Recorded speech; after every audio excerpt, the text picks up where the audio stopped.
가을이 깊어질수록 골목의 은행나무는 하루가 다르게 노랗게 물들었다. 그 골목 어귀, 간판의 페인트가 반쯤 벗겨진 행복이발관은 30년 넘게 같은 자리를 지키고 있었다. 낡은 나무 문을 열면 종이 딸랑 낮게 울렸고 그 소리에 맞춰 늙은 이발사 오태석은 고개를 들었다. 이 골목은 재개발 바람이 몇 번이나 스쳐 지나갔지만 이발관만은 신기하게도 자리를 지켰다. 옆집이 편의점으로 바뀌고 건너편 쌀가게가 카페로 바뀌는 동안에도 행복이발관의 낡은 회전 간판은 그대로였다.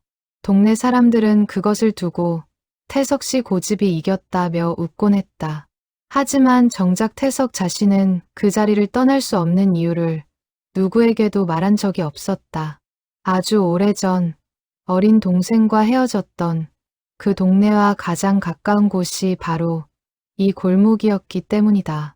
이발관 안은 늘 정갈했다. 벽에는 오래된 달력과 함께 빛바랜 이발 도구들이 가지런히 걸려 있었다. 손님이 뜸한 오후 시간이면 태석은 늘 낡은 라디오를 틀어놓고 옛가요를 들었다. 그날도 다르지 않았다. 창밖에는 은행잎이 하나둘 떨어지고 있었고 태석은 빈 의자를 마른 걸레로 닦으며 오후의 정막을 즐기고 있었다. 71살의 그는 여전히 허리를 곧게 펴고 서 있었다. 흰 가운을 걸친 어깨는 세월만큼 좁아졌지만 손끝의 움직임은 오히려 젊은 시절보다 신중하고 정확했다.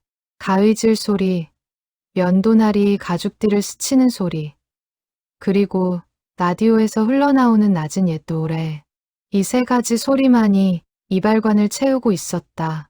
그날 오후 문이 열리며 낯선 노인이 들어섰다.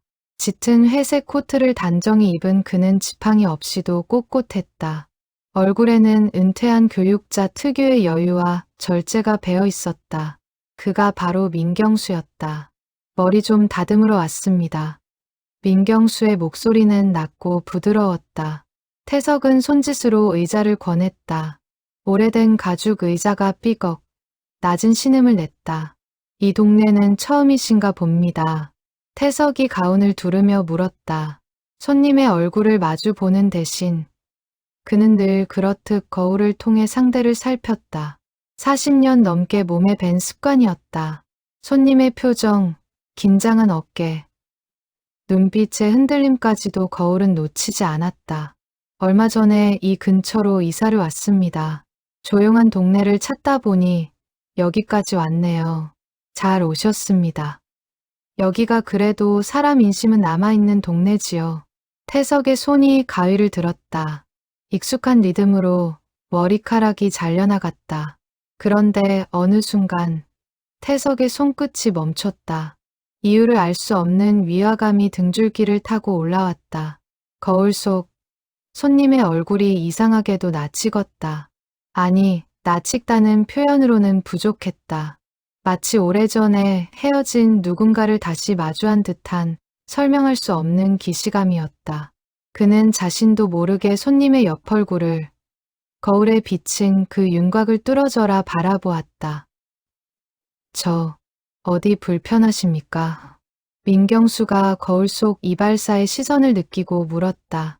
태석은 황급히 고개를 저으며 가위를 다시 움직였다. 아, 아닙니다. 잠시 딴 생각을. 죄송합니다. 하지만 손은 좀처럼 예전의 리듬을 되찾지 못했다. 태석의 눈길은 자꾸만 거울로 향했다. 손님의 눈매, 콧대의 각도, 특히 웃을 때 살짝 올라가는 왼쪽 입꼬리까지. 그 모든 것이 그의 기억 속 깊은 곳에 묻혀있던 얼굴과 겹쳐졌다. 가위질이 끝나고 면도할 차례가 되었다. 태석은 뜨거운 수건으로 손님의 얼굴을 감쌌다. 손님이 눈을 감고 편안히 몸을 맡기는 동안 태석은 잠시 손을 멈추고 창밖을 바라보았다. 은행잎 하나가 바람에 실려 유리창을 스치고 지나갔다. 그 짧은 순간 태석의 머릿속에는 오래전 기억들이 파도처럼 밀려왔다. 어머니의 손길, 동생의 웃음소리, 그리고 눈 내리던 그 겨울밤의 자장가까지. 그는 애써 그 기억들을 떨쳐내려 했지만 손님의 존재가 자꾸만 그 기억을 되살려내고 있었다. 뜨거운 수건 아래로 드러난 손님의 이목구비를 다시 한번 찬찬히 살피며 그는 자신의 마음이 이미 걷잡을 수 없이 흔들리고 있음을 인정할 수밖에 없었다. 그럴 리가 없다. 그는 속으로 되뇌었다. 60년이 넘는 세월이었다. 그토록 오랜 시간이 흘렀는데 어릴 적 헤어진 동생의 얼굴을 손님에게서 찾으려 하다니 그것은 너무나 허황된 바람이었다. 하지만 마음 한구석에서는 이미 무언가가 요동치기 시작했다.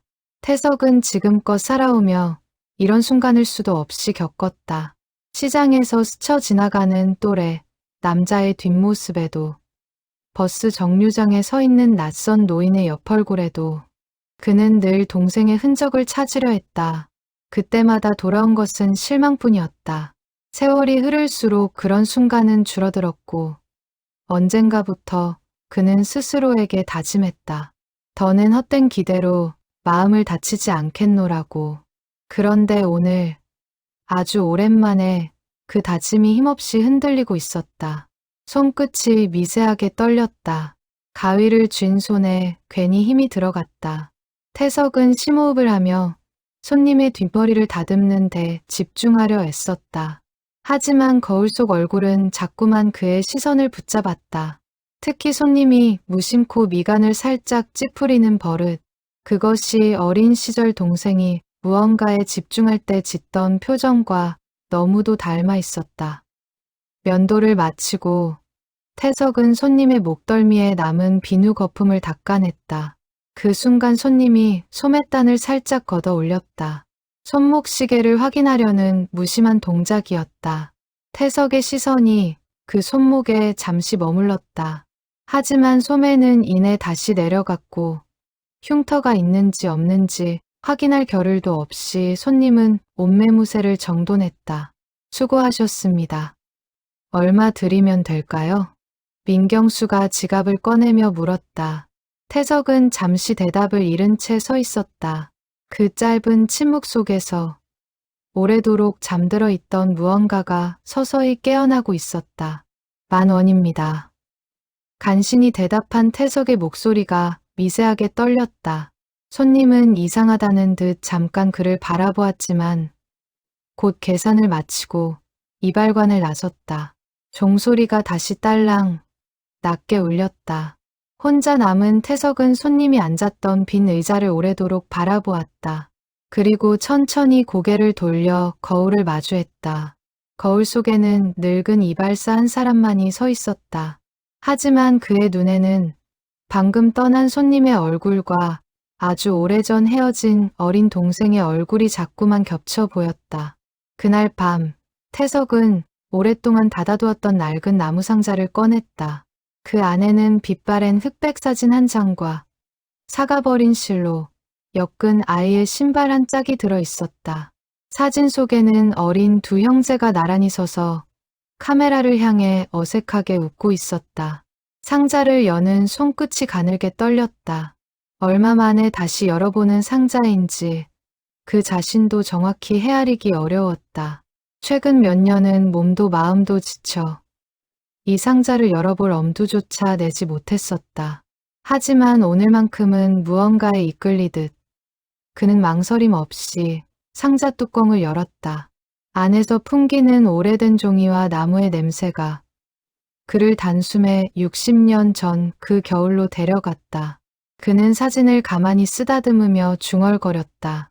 인서가 너였을까? 창밖으로 가을바람이 스산하게 불어왔다.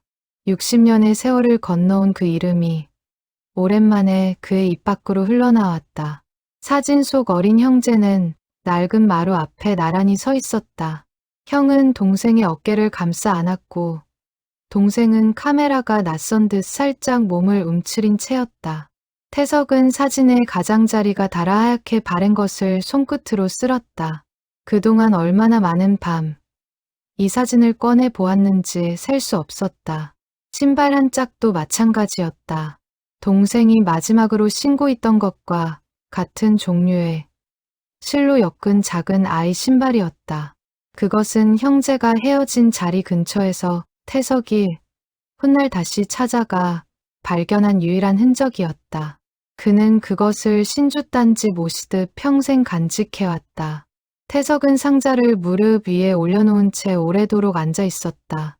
라디오에서는 어느새 심야 프로그램으로 바뀌어 잔잔한 음악이 흘러나오고 있었다. 그는 창밖의 어둠을 바라보며 생각했다.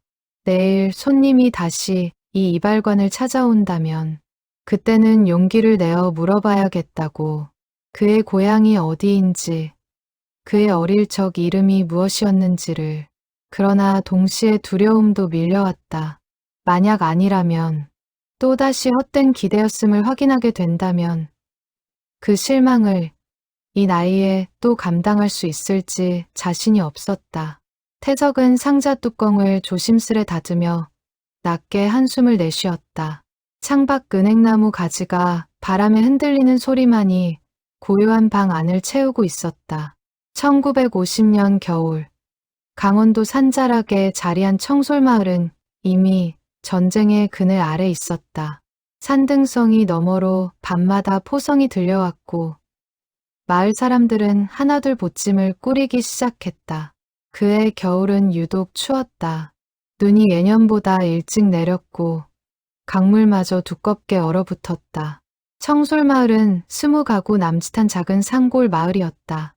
여름이면 앞산 가득 소나무 향이 퍼졌고 겨울이면 아이들이 언개울 위에서 썰매를 지쳤다.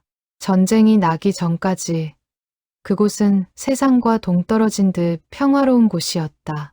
하지만 라디오를 가진 몇몇 집을 통해 전해지는 소식은 날이 갈수록 흉흉해졌고 마을 어른들의 표정에는 근심이 짙어져 갔다. 밤마다 먼 하늘이 붉게 물드는 것을 보며 사람들은 더 이상 이 마을에 머물 수 없음을 직감했다. 오씨 집안도 다르지 않았다. 태석의 어머니 홍여사는 남편이 떠난 뒤 홀로 두 아들을 건사해왔다. 밭일과 삭바느질을 오가며 근근히 살림을 꾸렸지만 형제 앞에서는 늘 웃음을 잃지 않으려 애썼다. 마을 사람들은 그녀를 두고 강단 있는 여자라 불렀다. 그런 그녀조차 피난을 앞둔 며칠 동안은 밤잠을 설치며 두 아들의 짐을 꾸리고 또 꾸렸다. 9살 태석과 6살 인석은 그 겨울에도 여느 형제와 다르지 않았다. 어머니가 밭일을 나가면 형제는 눈밭에서 뛰어놀았고 저녁이면 화로 곁에 붙어 앉아 어머니가 들려주는 예시이야기를 들었다. 아버지는 이태 전 징집되어 소식이 끊긴 지 오래였지만 어머니는 늘 형제 앞에서 씩씩한 모습을 잃지 않으려 했다. 태석아, 인석이 잘 챙겨야 한다. 내가 형이니까. 어머니는 입버릇처럼 그렇게 말했다. 태석은 그 말을 무겁게 받아들였다. 동생보다 3살이 많다는 이유만으로 그는 스스로를 동생의 보호자라 여기고 있었다. 인석은 그런 형을 곧잘 따랐다. 형이 가는 곳이면 어디든 종종걸음으로 뒤쫓았고 밤에 잠들 때도 꼭 형의 옷깃을 붙잡고서야 눈을 감았다. 피난을 떠나기 전날 밤 마을은 유난히 소란스러웠다. 이웃집들도 저마다 짐을 꾸리느라 분주했고 개 짖는 소리와 아이 우는 소리가 곳곳에서 들려왔다. 어머니는 형제를 앉혀놓고 마지막으로 옷가지를 챙겼다. 인석의 발에는 작은 집신 대신 어머니가 밤새 실로 엮어 만든 신발이 신겨졌다. 이거 신으면 발이 안 시려울 거야. 어머니의 손끝은 갈라져 있었지만 목소리만은 다정했다. 인석은 새 신발을 신고 좋아하며 마루를 폴짝폴짝 뛰어다녔다. 태석은 그 모습을 보며 오랜만에 웃었다. 전쟁의 공포 속에서도 그 순간만큼은 평범한 겨울밤의 풍경이었다. 밤이 깊어지자 어머니는 형제를 이불 속으로 밀어넣고 나지막이 자장가를 불러주었다. 그것은 청솔마을에서만 전해 내려오던 오래된 가락이었다. 가사는 단순했다. 눈 내리는 밤, 아기 새가 둥지로 돌아온다는 내용이었지만 어머니의 목소리로 들으면 그보다 더 따뜻한 노래는 없었다. 엄마, 우리 내일 어디로 가? 인석이 졸린 눈을 비비며 물었다. 안전한 곳으로 갈 거야. 형이랑 손 꼭 잡고 가면 돼. 어머니는 그렇게 대답하며 두 아들의 이마를 번갈아 쓰다듬었다. 태석은 그 손길이 유난히 오래 머무는 것을 느꼈지만 그것이 무엇을 의미하는지는 알지 못했다. 그저 이불 속에서 동생의 작은 손을 꼭 쥐었을 뿐이었다. 인석은 형의 손을 잡은 채 스르르 잠에 빠져들었다. 태석은 잠든 동생의 숨소리를 들으며 어머니가 흥얼거리는 자장가에 귀를 기울였다. 창호지 문 너머로 눈바리 소리 없이 흩날리는 그림자가 어른거렸다. 어머니는 두 아들이 완전히 잠든 것을 확인한 뒤에도 오래도록 그 곁을 떠나지 않았다. 그녀의 눈에는 알 수 없는 눈물이 고여 있었지만 태석도 인석도 그 눈물을 보지 못한 채 깊은 잠에 빠져들었다. 다음 날 새벽, 형제는 어머니를 따라 마을을 나섰다. 눈길 위로 수많은 피난민의 발자국이 이미 새겨져 있었다. 지게를 진 노인, 아이를 업은 아낙, 소달구지를 끄는 장정들까지. 청솔마을 사람들 대부분이 같은 방향으로 길을 나서고 있었다. 인석은 새 신발을 신고 눈길을 걸으며 연신 형을 돌아보았다. 형, 나 잘 걷지? 응, 잘 걷네. 힘들면 형이 업어줄게. 태석은 짐짓 씩씩하게 대답했지만 등에 짐 보침의 무게보다 마음의 무게가 더 크게 느껴졌다. 그는 어머니의 뒷모습과 동생의 작은 발걸음을 번갈아 살피며 걸음을 옮겼다. 산길은 험했고 바람은 매섭게 얼굴을 때렸다. 몇 시간을 걷는 동안 인석은 몇 번이나 눈밭에 미끄러져 넘어질 뻔했다. 그때마다 태석은 재빨리 손을 뻗어 동생을 붙잡았다. 어린 나이였지만 태석은 그 순간마다 어머니의 당부를 되새겼다. 형이니까 동생을 지켜야 한다는 그 말이 그의 작은 어깨를 더욱 무겁게 짓눌렀다. 하지만 동시에 동생의 손을 붙잡을 때마다 느껴지는 그 온기는 그에게 힘든 걸음을 견디게 하는 유일한 힘이 되어 주었다. 정오 무렵 잠시 걸음을 멈추고 마른 나무 그늘 아래에서 쉬어가게 되었다. 어머니는 품에서 삶은 감자 몇 알을 꺼내 형제에게 나누어 주었다. 인석은 감자를 손에 쥔 채 형의 얼굴을 빤히 올려다보며 물었다. 형, 우리 언제 다시 집에 가? 태석은 선뜻 대답하지 못했다. 주변에는 저마다 지친 표정으로 앉아 쉬는 피난민들이 가득했다. 아이를 안은 채 넋을 놓고 있는 여인, 지팡이에 몸을 의지한 채 숨을 헐떡이는 노인, 모두가 같은 두려움을 안고 있는 얼굴들이었다. 태석은 그 풍경 속에서 문득 지금 이 순간이 다시는 돌아오지 않을 평범한 하루일지도 모른다는 막연한 불안을 느꼈다. 그는 그 불안을 애써 누르며 동생의 머리를 쓰다듬었다. 그 대신 동생의 머리를 쓰다듬으며 말했다. 곧 갈 거야. 전쟁 끝나면 바로 갈 수 있어. 그것이 형으로서 해줄 수 있는 유일한 위로였다. 인석은 그 말을 믿는 듯 고개를 끄덕이고는 감자를 한 입 베어 물었다. 어머니는 두 아들을 바라보며 옅게 웃었지만 그 눈빛 깊은 곳에는 형언할 수 없는 불안이 서려 있었다. 쉬어가는 동안 어머니는 나지막이 그 자장가를 다시 흥얼거렸다. 원래 밤에만 부르던 노래였지만 어머니는 지친 아이들을 달래려는 듯 낮에도 그 가락을 읊조렸다. 눈 내리는 밤, 아기 새가 둥지로 돌아온다는 그 단순한 노랫말이 매서운 겨울바람 속에서도 이상하리만치 따뜻하게 들렸다. 인석은 감자를 먹다 말고 어머니의 노래를 따라 흥얼거렸고 태석도 무릎을 감싸 안은 채 그 가락에 귀를 기울였다. 훗날 태석은 그 짧은 순간을 세 식구가 온전히 함께했던 마지막 평화로 오래도록 기억하게 된다. 휴식이 끝나갈 무렵 어머니는 태석을 따로 불러 옷고름 안쪽에 작은 무명 주머니를 채워주었다. 그 안에는 얼마 되지 않는 은전 몇 잎과 집안의 내력이 적힌 짧은 종이 쪽지가 들어있었다. 태석아, 이건 꼭 잘 간직해라. 무슨 일이 있어도 너와 인석이 둘이 떨어지면 안 된다. 알겠지? 어머니의 목소리에는 평소와 다른 무게가 실려 있었다. 태석은 어리둥절했지만 어머니의 진지한 눈빛에 눌려 그저 고개를 끄덕일 뿐이었다. 그때만 해도 그는 그 말이 앞으로 닥칠 일에 대한 예감이었음을 알지 못했다. 멀리서 다시 포성이 울렸고 사람들의 행렬은 서둘러 다시 움직이기 시작했다. 해가 기울기 시작하자 날은 더욱 매서워졌다.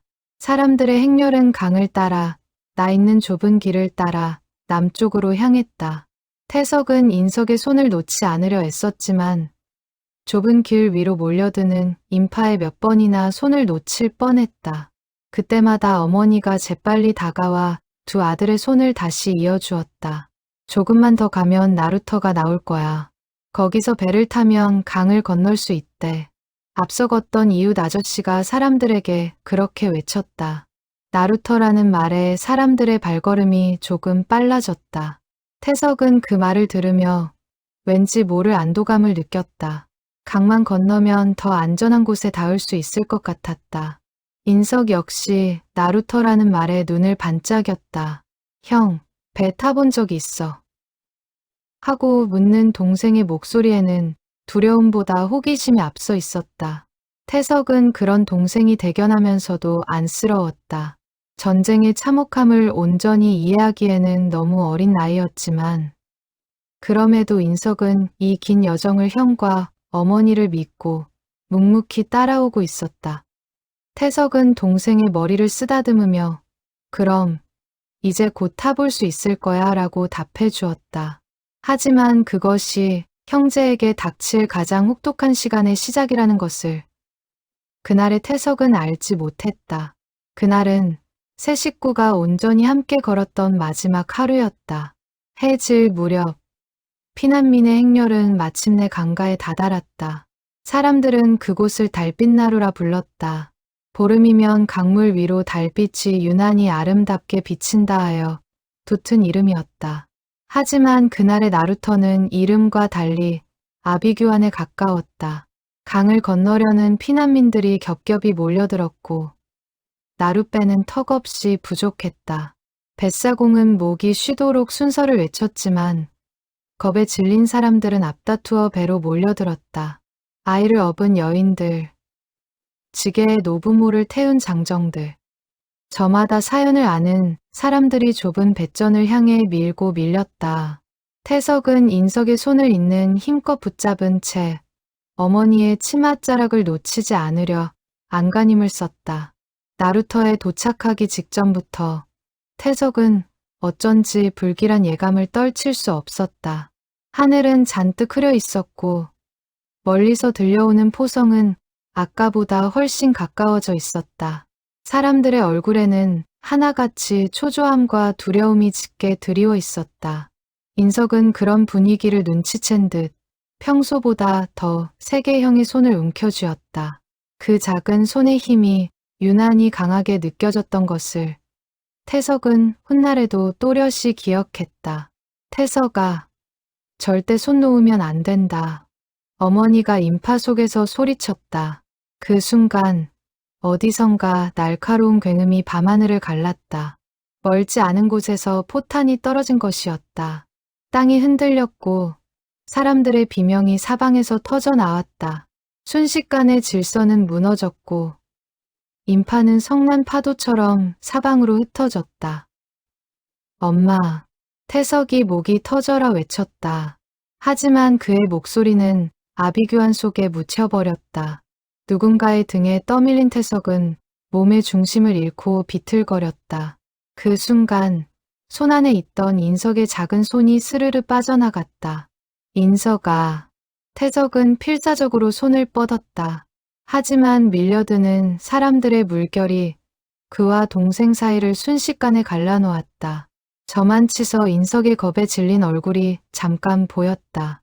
동생은 형을 향해 손을 뻗으며 울부짖고 있었다. 형, 형. 인석의 목소리가 태석의 귓가에 아프게 박혔다. 태석은 다시 인파를 헤치고 나아가려 했지만 등 뒤에서 누군가 그의 어깨를 강하게 붙잡았다. 어머니였다. 그 짧은 순간 태석은 동생의 눈동자에 서린 두려움을 똑똑히 보았다. 평소 형만 보면 해맑게 웃던 그 얼굴이 그 순간만큼은 세상 전부를 잃은 듯한 절박함으로 일그러져 있었다. 태석은 그 표정을 60년이 지나도록 단 한 번도 잊지 못했다. 밤마다 눈을 감으면 그 겁에 질린 어린 얼굴이 떠올라 그를 괴롭혔다. 형으로서 그 손을 놓쳤다는 사실은 세월이 아무리 흘러도 무뎌지지 않는 상처로 남았다. 태석아, 이쪽이야. 정신 차려. 어머니는 태석의 팔을 붙들고 반대편으로 끌어당겼다. 그 순간에도 또 한 번의 폭음이 근처에서 터졌고 사람들은 비명을 지르며 사방으로 흩어졌다.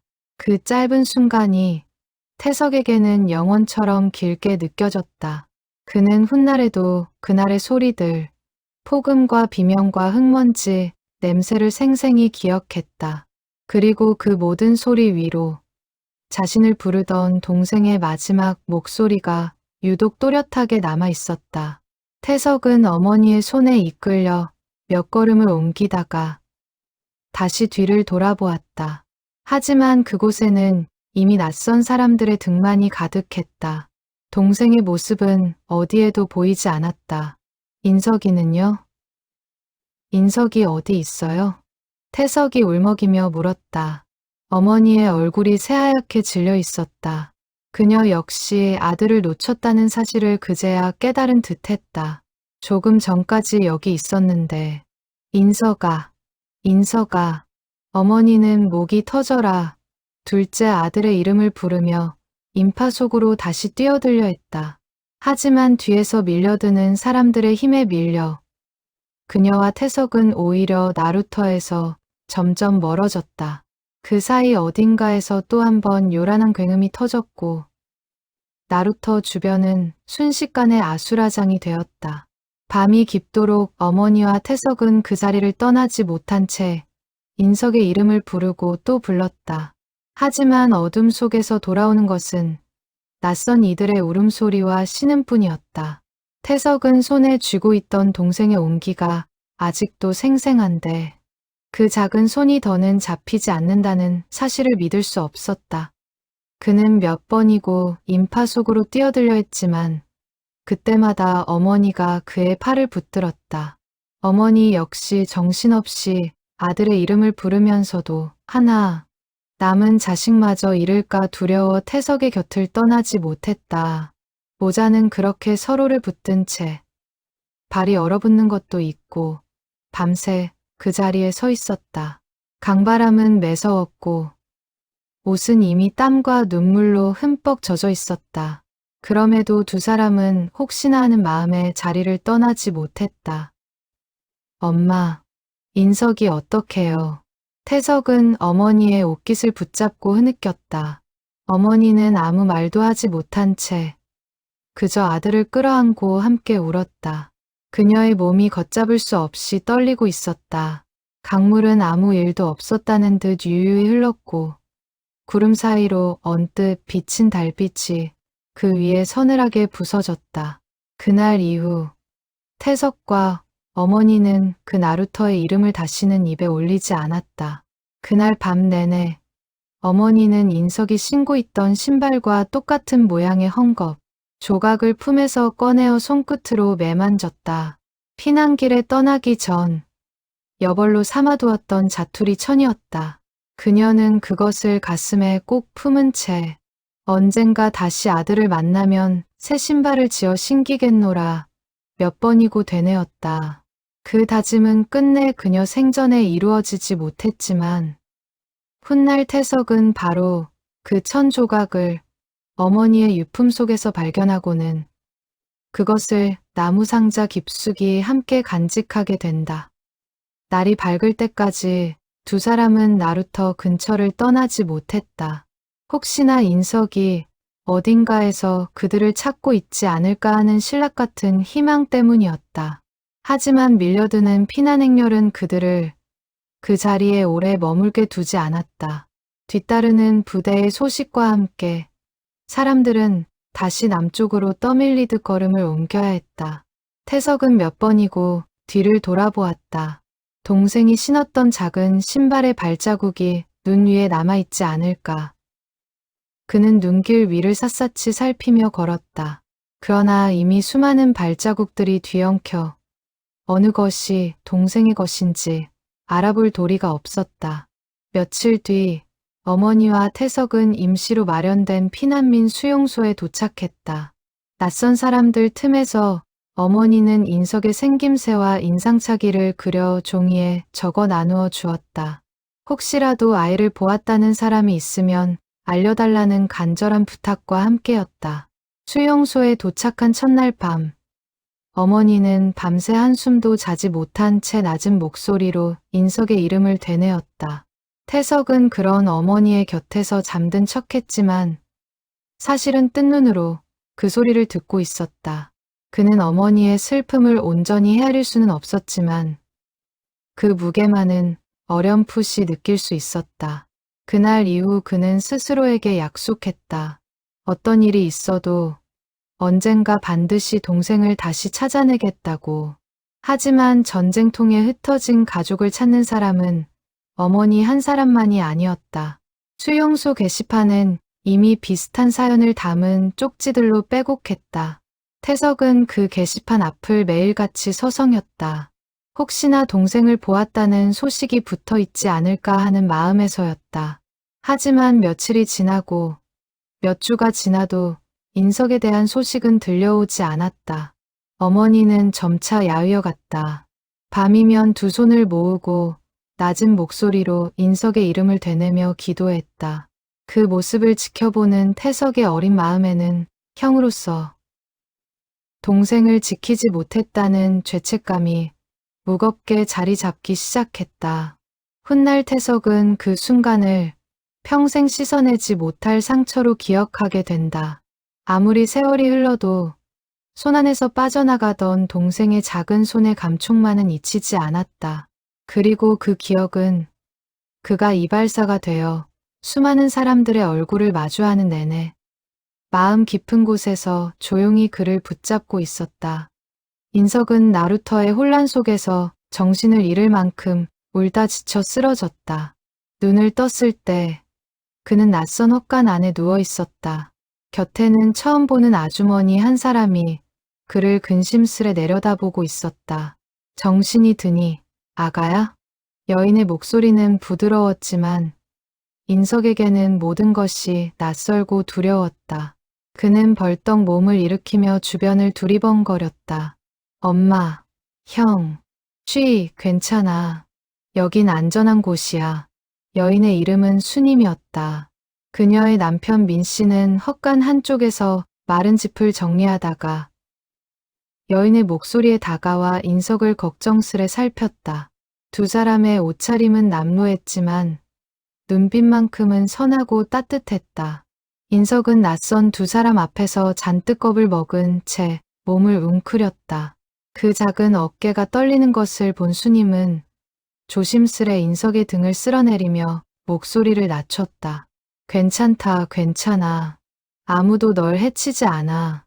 인석은 그 말에도 좀처럼 긴장을 풀지 못했다. 그는 계속해서 주위를 두리번거리며 형과 어머니의 모습을 찾았다.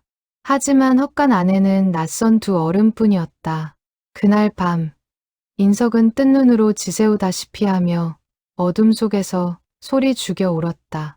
순임은 그런 아이 곁을 밤새 지키며 자신의 낡은 저고리를 덮어주었다. 여인은 인석을 다독이며 그간의 사정을 천천히 설명해 주었다. 나루터에서 인파에 떠밀려 정신을 잃고 쓰러져 있던 인석을 마침 그곳을 지나던 민씨 부부가 발견해 데려왔다는 것이었다.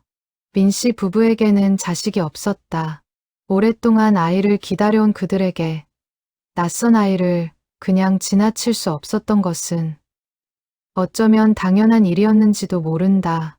인석은 며칠 동안 밥도 제대로 먹지 못한 채 형과 어머니의 이름만 부르며 울었다. 민씨 부부는 인근 마을들을 수소문하고 피난민 수용소마다 아이를 찾는 소식을 알렸다. 하지만 전쟁통에 흩어진 무수한 가족들 틈에서 6살 아이가 기억하는 정보만으로 가족을 찾기란 쉬운 일이 아니었다. 인석이 기억하는 것은 그저 청솔마을이라는 이름과 형의 이름 태석뿐이었다. 그마저도 시간이 흐르며 어린 기억 속에서 점차 희미해져 갔다. 민씨 부부는 처음 몇 달 동안 진심으로 아이의 가족을 찾아주려 애썼다. 피난민 수용소마다 발품을 팔았고 벽보를 붙이고 지나가는 사람들에게 청솔마을을 아느냐 물었다. 하지만 전쟁통에 지명 자체가 뒤바뀌고 행정 체계가 무너진 상황에서 6살 아이의 기억만으로 가족을 찾는 일은 사막에서 바늘을 찾는 것과 다르지 않았다. 민 씨는 밤마다 아내에게 낮은 목소리로 말하곤 했다. 조금만 더 찾아보고 그래도 안 되면 우리가 키웁시다. 저 아이도 어디선가는 자라나야 하지 않겠소. 수님은 그 말에 매번 눈시울을 붉혔다. 그녀 역시 아이를 향한 정이 날로 깊어지고 있었지만 동시에 어딘가에서 자식을 잃고 애타게 찾고 있을 친부모를 생각하면 마음이 편치 않았다. 그럼에도 전쟁의 혼란은 그들의 노력을 번번이 무위로 돌렸고 결국 부부는 인석을 정식으로 자신들의 아들로 받아들이기로 마음을 굳혔다. 전쟁은 길어졌다. 피난민들의 행렬은 남쪽으로 또 남쪽으로 이어졌다.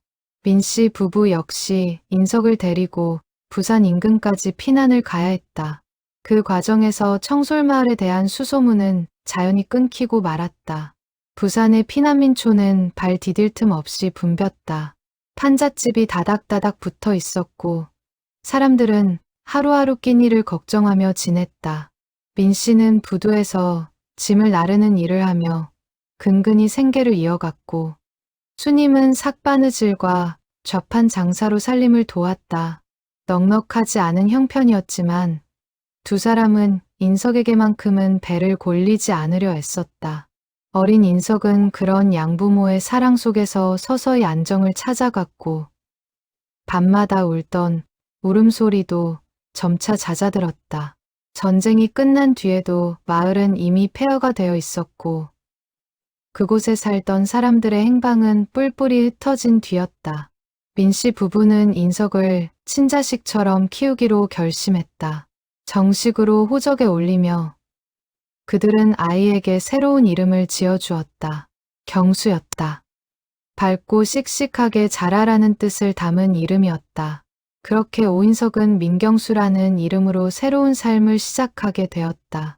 어린 경수는 오랫동안 밤마다 형과 어머니를 그리워하며 눈물을 흘렸다.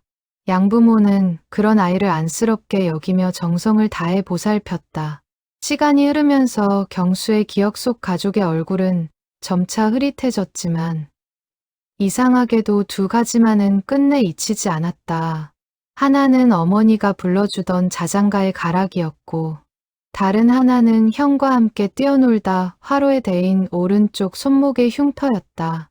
수님은 아이가 밤마다 뒤척이며 흐느낄 때면 곁에 누워 등을 토닥이며 낮은 목소리로 자신이 알던 노래들을 불러주곤 했다.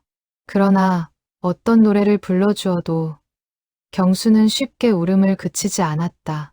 그러던 어느 밤 수님이 우연히 흥얼거린 가락 하나의 아이가 거짓말처럼 울음을 멈춘 적이 있었다. 그것은 수님이 이웃에게서 어깨너머로 들은 노래였는데 훗날 알고 보니 그것이 바로 경수의 친어머니가 불러주던 그 자장가와 매우 흡사한 곡조였던 것이다. 수님은 그때만 해도 그 우연의 의미를 알지 못한 채 그저 아이를 달래는데 유용한 노래로만 기억해 두었다. 세월이 흘러 경수는 성실하고 반듯한 청년으로 자랐다. 양부모의 정성, 어린 보살핌 아래 그는 사범대학에 진학해 교사의 꿈을 키웠다. 대학 시절 그는 동기들에게 종종 이런 말을 하곤 했다. 나는 원래 다른 이름을 가졌던 것 같아.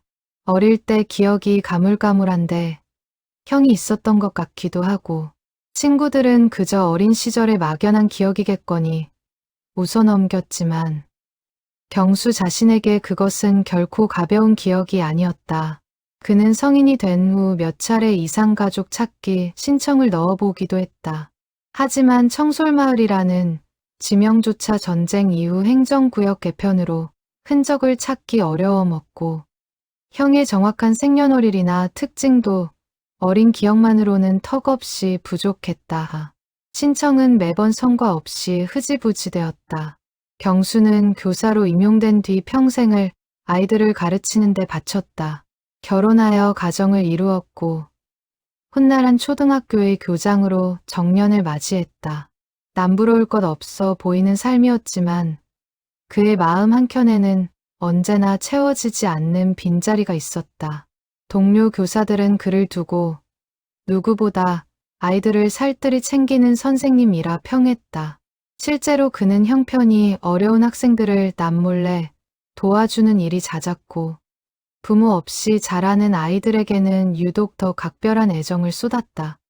사람들은 그것을 두고 그의 천성이 원래 따뜻해서라고만 생각했지만 정작 그 마음 깊은 곳에는 자신이 겪었던 상실의 아픔을 다른 아이들에게는 물려주고 싶지 않다는 무의식적인 다짐이 자리하고 있었다.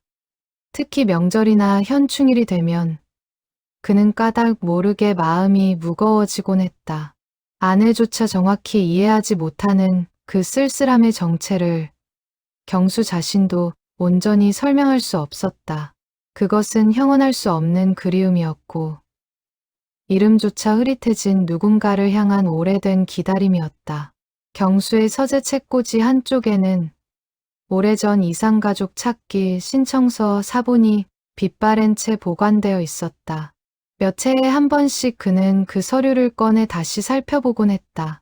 청솔마을, 형의 이름 태석, 그리고 자신이 기억하는 몇 안 되는 단서들. 그는 그것을 다시 접수해볼까 망설이다가도 이미 수십 년이 지난 지금 무슨 소용이 있을까 하는 체념의 서류를 도로 서랍 깊숙이 넣곤 했다. 정년퇴임을 맞이하던 날 제자들이 마련해준 자리에서 경수는 오랜만에 눈물을 보였다.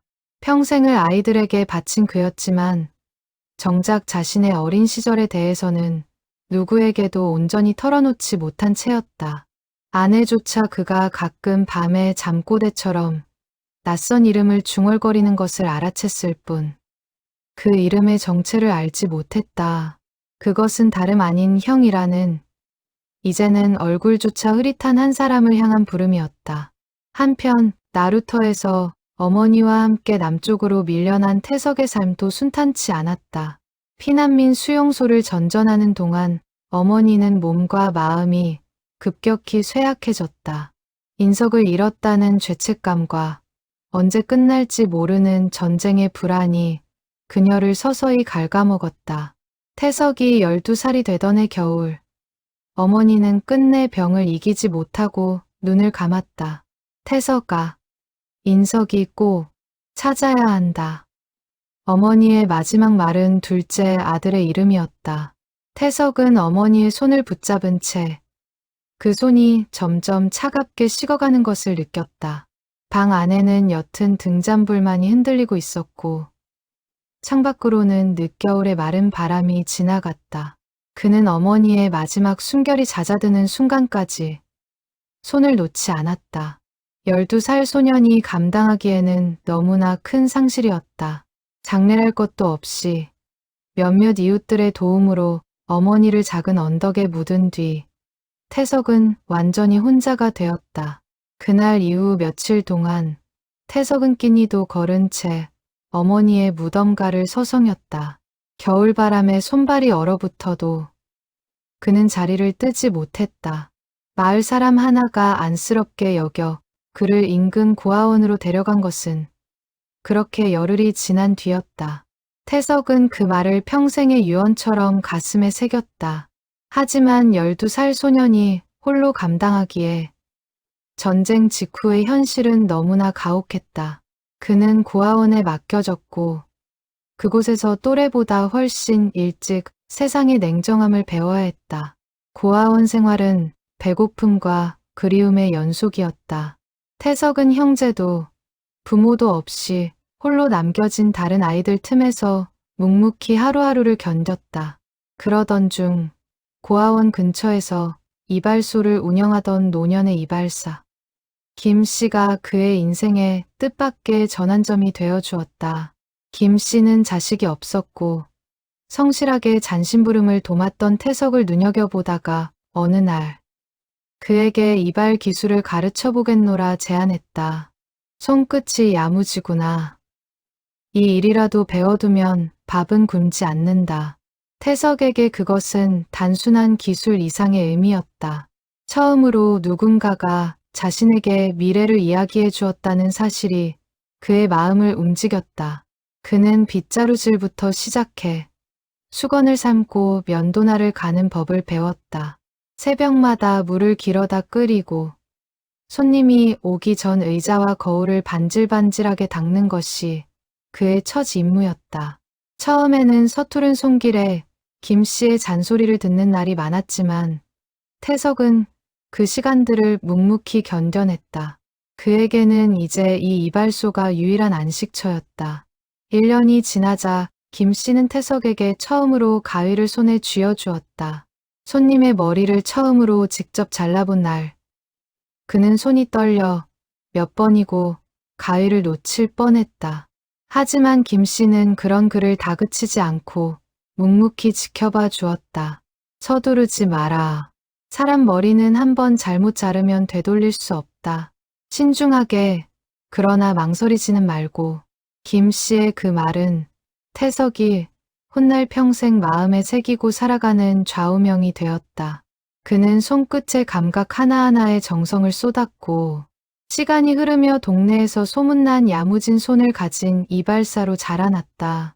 김 씨는 종종 그런 태석을 대견하게 바라보며 자신에게 자식이 있었다면 이런 모습이었을까 하고 생각하곤 했다. 태석은 18이 되던 해 처음으로 자신의 벌이로 옷 한 벌을 사 입었다. 낡은 고아원 옷을 벗고 정갈한 새 옷을 입던 날, 그는 거울 앞에 서서 오래도록 자신의 모습을 바라보았다. 그리고 문득 궁금해졌다. 지금 이 순간 어딘가에 살아있을지 모를 동생은 어떤 모습으로 자라고 있을지. 그는 그 궁금증을 가슴에 품은 채 매일 밤 잠들기 전 동생의 안녕을 빌었다. 그것은 그가 스스로에게 허락한 유일한 사치이자 하루를 마감하는 오래된 의식이었다. 세월이 흐르며 태석의 손끝은 점점 정교해졌다. 그는 20살이 되던 해 마침내 정식으로 이발사 자격을 얻었다. 김 씨가 세상을 떠난 뒤 그는 스승이 평생을 일궈온 작은 이발소를 물려받았다. 김 씨의 장례를 치르던 날, 태석은 스승이자 아버지와 같았던 그를 떠나보내며 오랫동안 참아왔던 눈물을 쏟았다. 그는 스승의 유품을 정리하며 낡은 이발 도구 하나하나에 담긴 세월의 무게를 새삼 느꼈다. 그날 이후 태석은 더욱 정성을 다해 이발소를 지켰다. 그것은 스승에 대한 보답이자 자신을 거두어준 세상에 대한 감사의 표현이었다. 훗날 그는 그 이발소의 이름을 행복이발관이라 바꾸어 달았다. 전쟁으로 모든 것을 잃었던 그가 적어도 손님들에게만큼은 작은 행복을 전해주고 싶다는 마음에서였다. 이발소를 운영하는 동안에도 태석은 단 하루도 동생을 잊은 적이 없었다. 그는 매년 이상가족을 찾는 방송과 게시판에 인석의 이름과 특징을 적어 올렸다. 청솔마을 출신, 1951년 1월 달빛나루에서 실종, 당시 6살, 오른쪽 손목에 화상 흉터라는 문구를 그는 수십 년째 한 글자도 바꾸지 않고 반복해서 적었다. 이발소 한편에는 언제나 낡은 나무 상자가 놓여 있었다. 그 안에는 어릴 적 형제가 함께 찍은 사진과 인석이 마지막으로 신고 있던 것과 같은 종류의 신발 한 짝이 고이 보관되어 있었다. 손님이 없는 조용한 오후면 태석은 종종 그 상자를 꺼내어 오래도록 바라보곤 했다. 그는 평생 결혼하지 않았다. 이유를 묻는 사람들에게 그는 그저 웃으며 얼버무렸지만 가까운 이웃들은 어렴풋이 짐작하고 있었다. 그의 마음 한구석이 여전히 60여 년 전 그 겨울의 나루터에 머물러 있다는 것을. 이웃들 사이에서는 종종 그의 혼인을 두고 안타까움 섞인 이야기가 오갔다. 저렇게 성실하고 손끝 좋은 사람이 왜 혼자 사냐는 말이었다. 그때마다 태석은 그저 담담히 웃어 넘길 뿐 자신의 사정을 굳이 설명하려 들지 않았다. 그는 스스로도 알고 있었다.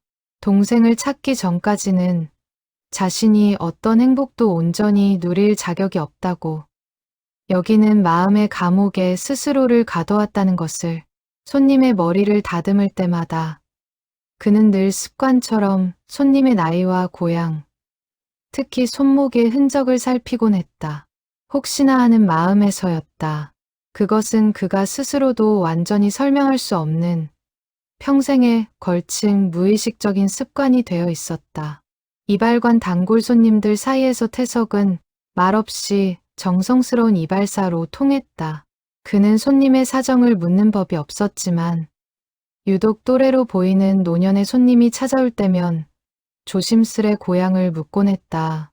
강원도라는 대답이 나올 때마다 그의 가슴은 잠시 뛰었지만 이야기를 더 나눠보면 대개는 그가 찾는 청솔마을과는 무관한 사연들이었다. 그렇게 실망하는 일이 반복될수록 그는 점점 스스로에게 그 기대를 감추는 법을 익혀갔다. 겉으로는 담담하게, 그러나 마음 한구석에서는 결코 포기하지 않은 채로. 이발소 옆 작은 방에는 그가 평생 모아온 이산가족 찾기 관련 서류와 신문 스크랩이 차곡차곡 쌓여 있었다.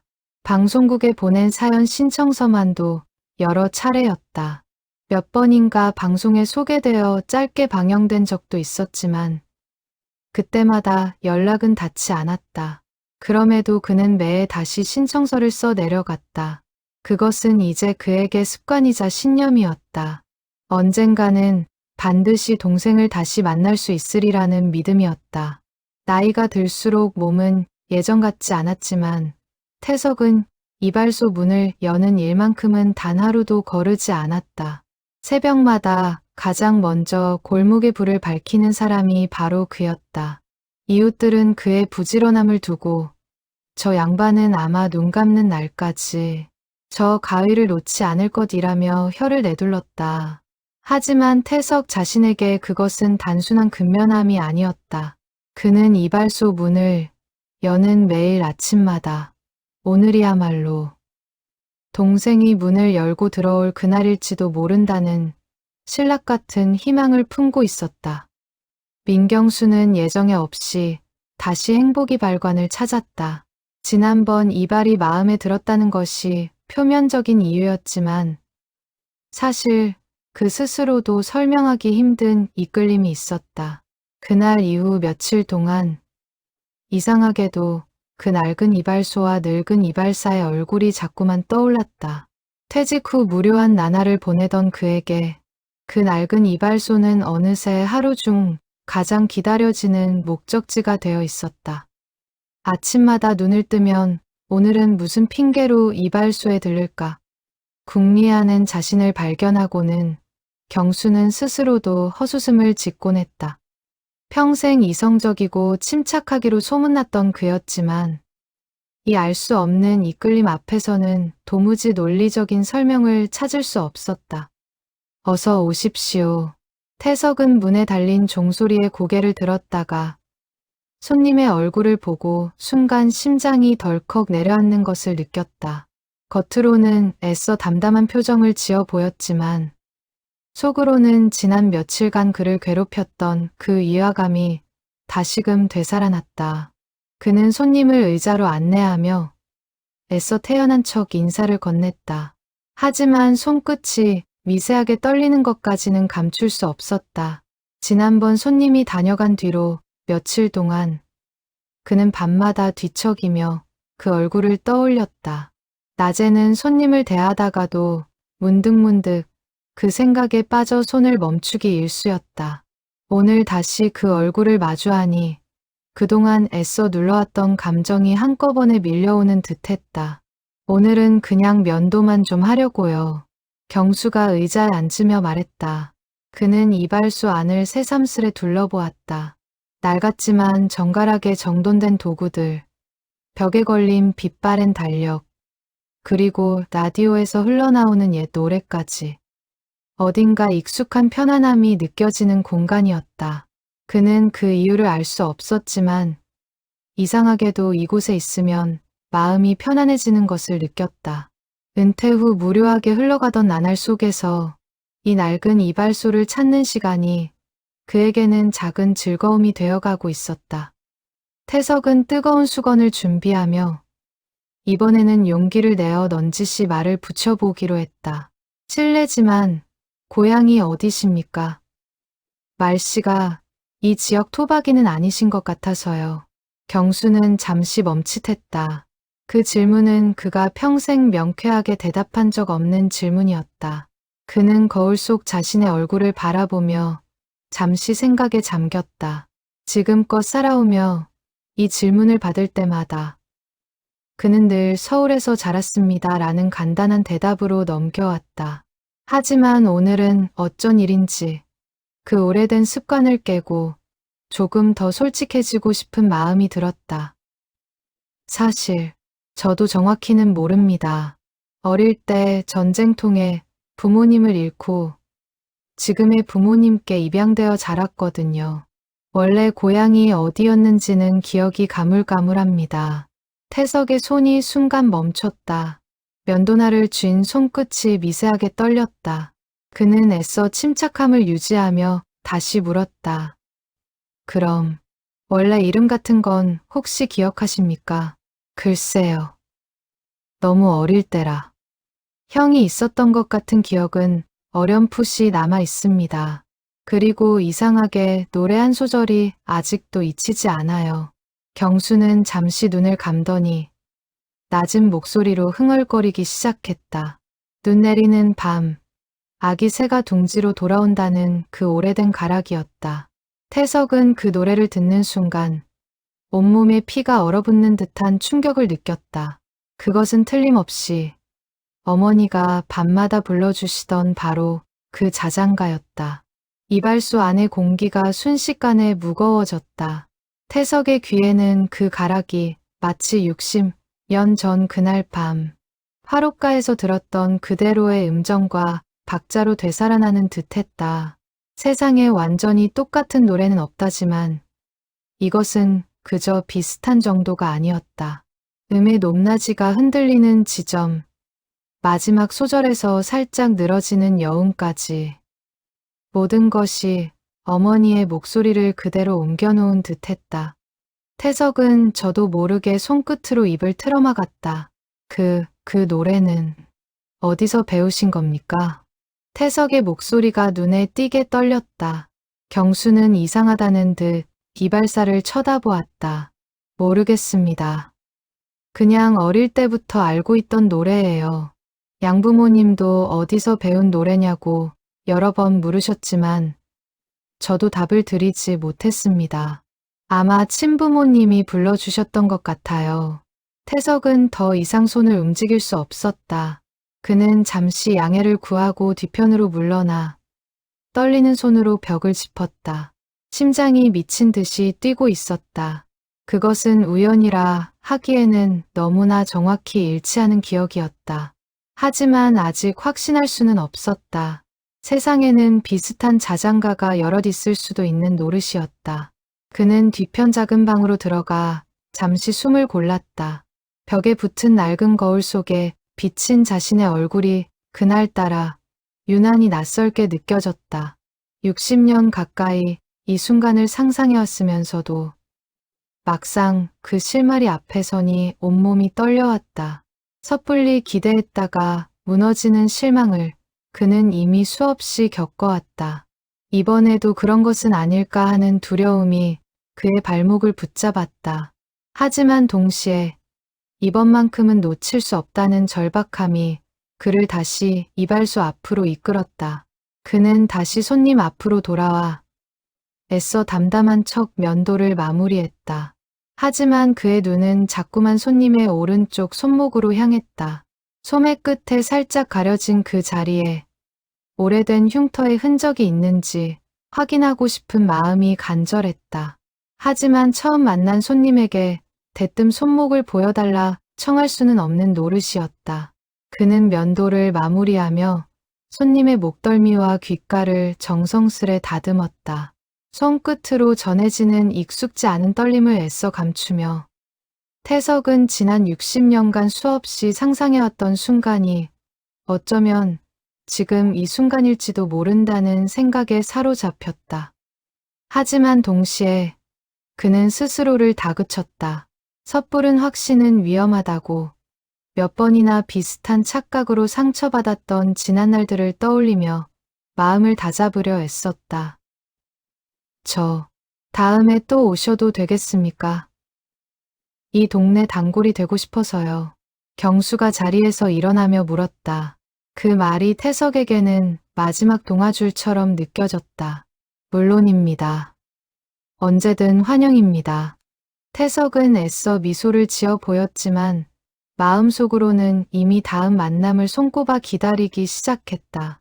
그는 손님을 배웅하며 문 앞까지 따라 나섰다. 골목을 걸어가는 손님의 뒷모습을 오래도록 바라보던 그는 그 걸음걸이마저 어딘가 낯익다는 생각에 다시 한번 가슴이 저릿해졌다. 손님이 완전히 시야에서 사라진 뒤에도 태석은 한참을 문 앞에 서 있었다. 저녁 바람이 옷깃을 스치는 것도 느끼지 못한 채 그는 오직 방금 전 나눈 대화들을 되짚어보고 있었다. 자장가 형이 있었다는 어렴풋한 기억, 그리고 아직 확인하지 못한 손목의 흉터까지. 조각들은 하나씩 맞춰지고 있었지만 완전한 그림이 되기에는 아직 한 조각이 부족했다.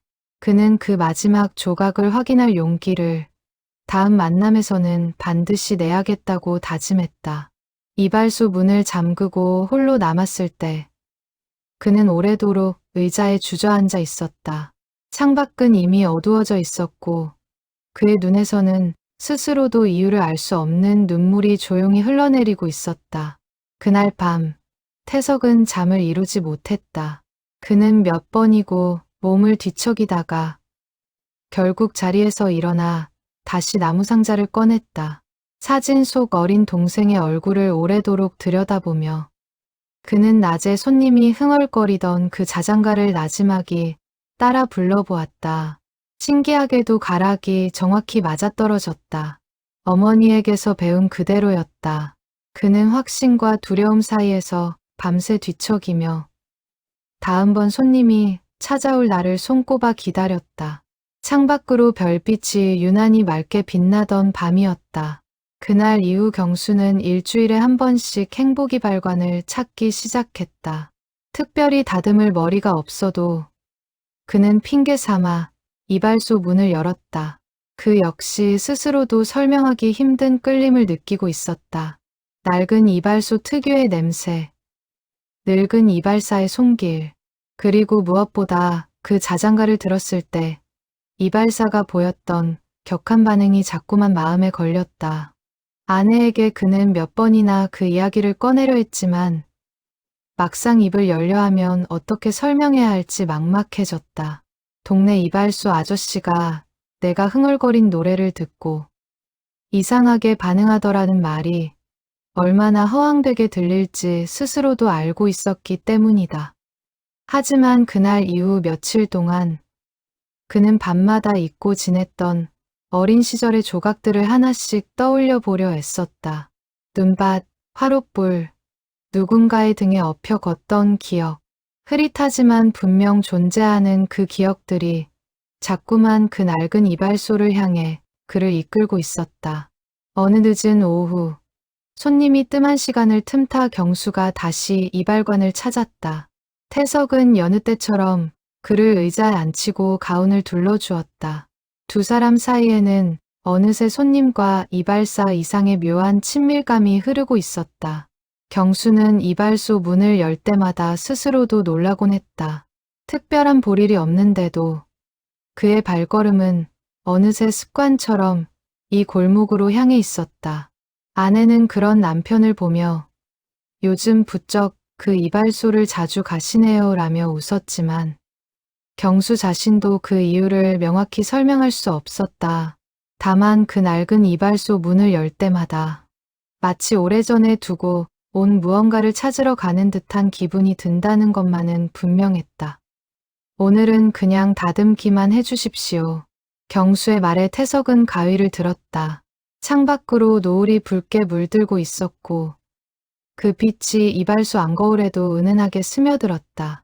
태석은 평소처럼 거울을 통해 손님의 얼굴을 살피며 가위질을 시작했다. 그 순간이었다. 노을빛이 거울면에 비스듬히 내려앉으며 경수의 옆얼굴 윤곽이 유난히 또렷하게 드러났다. 태석은 저도 모르게 숨을 멈췄다. 거울 속 그 얼굴 위로 아주 오래전 어린 동생의 얼굴이 마치 이중 노출된 사진처럼 겹쳐 보였다. 미간을 살짝 찌푸리는 버릇, 왼쪽으로 비스듬히 올라가는 입꼬리, 그리고 무엇보다 눈매의 각도까지. 그것은 60년의 세월을 뛰어넘어 마주한 어린 인석의 얼굴 그대로였다. 시간이 멈춘 듯했다. 이발소 안의 모든 소리가 아득히 멀어지고 오직 그 거울 속 얼굴만이 선명하게 남았다. 태석은 지금껏 살아오며 수없이 많은 손님의 얼굴을 거울로 마주해왔지만 이런 순간은 단 한 번도 없었다. 마치 시간의 결이 겹쳐지듯 60살 넘게 나이 든 손님의 얼굴 위로 6살 어린아이의 웃음이 겹쳐 보였다. 그것은 착각이라기엔 너무나 생생했고 확신이라기엔 아직 두려운 순간이었다. 창밖의 노을은 점점 짙어져 이발소 안전체를 붉은 빛으로 물들이고 있었다. 그 빛깔 속에서 태석의 눈에는 손님의 얼굴이 마치 옛사진 속 색바랜 빛깔처럼 아련하게 보였다. 그는 자신이 지금 헛것을 보고 있는 것은 아닌지 스스로를 의심하면서도 동시에 그 어느 때보다 또렷한 확신이 가슴 깊은 곳에서 차오르는 것을 느꼈다. 인석아. 태석의 입에서 저도 모르게 그 이름이 흘러나왔다. 가위를 쥔 손이 허공에서 멈췄다. 네. 방금 뭐라고 하셨습니까? 경수가 거울 속 이발사를 바라보며 되물었다. 태석은 당황하여 황급히 고개를 저었다. 그의 심장은 미친 듯이 뛰고 있었다. 60년 동안 마음속으로만 되뇌던 그 이름을 뜻하지 않게 소리내어 부르고 만 것이었다. 그는 스스로도 놀라 손으로 입을 틀어막았지만 이미 뱉어진 말을 주워 담을 수는 없었다. 손님의 의아한 눈빛과 마주한 순간 그는 이제 더 이상 이 감정을 숨길 수 없다는 것을 직감했다. 아, 아닙니다. 죄송합니다. 잠시 옛 생각이 나서요. 하지만 손은 더 이상 움직이지 않았다.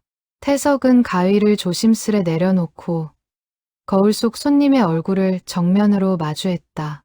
그의 눈에 눈물이 차오르기 시작했다. 실례가 안 된다면 여쭤봐도 되겠습니까? 혹시 오른쪽 손목에 흉터가 있으십니까? 경수의 표정이 순간 굳었다. 그는 천천히 소매를 걷어 올렸다. 그리고 그곳에는 오래전 화롯불에 대어 생긴 것으로 보이는 작고 흐릿한 흉터가 남아 있었다. 두 사람 사이에 무거운 침묵이 흘렀다. 이발소 안의 시계 초침 소리만이 유난히 크게 들렸다. 태석은 떨리는 손으로 자신의 가슴 안쪽 주머니에서 작은 흑백 사진을 꺼내 들었다. 그것은 그가 평생 품고 다니던 어린 형제가 함께 찍은 바로 그 사진이었다. 이 사진 한번 봐주시겠습니까? 경수는 사진을 받아들고 오래도록 바라보았다.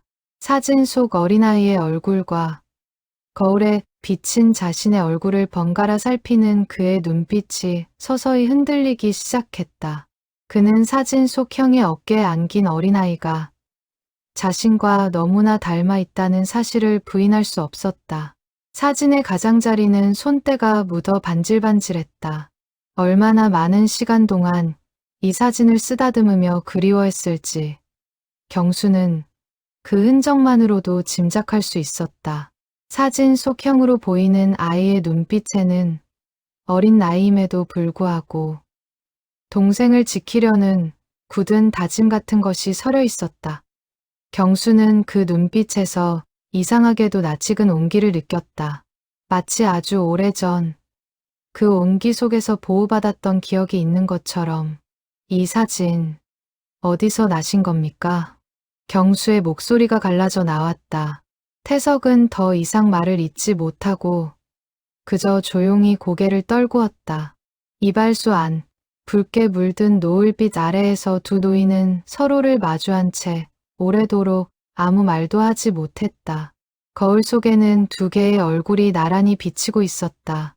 60년 전 헤어졌던 그날처럼 서로 닮은 두 얼굴이었다. 한참의 침묵 끝에 경수가 먼저 입을 열었다.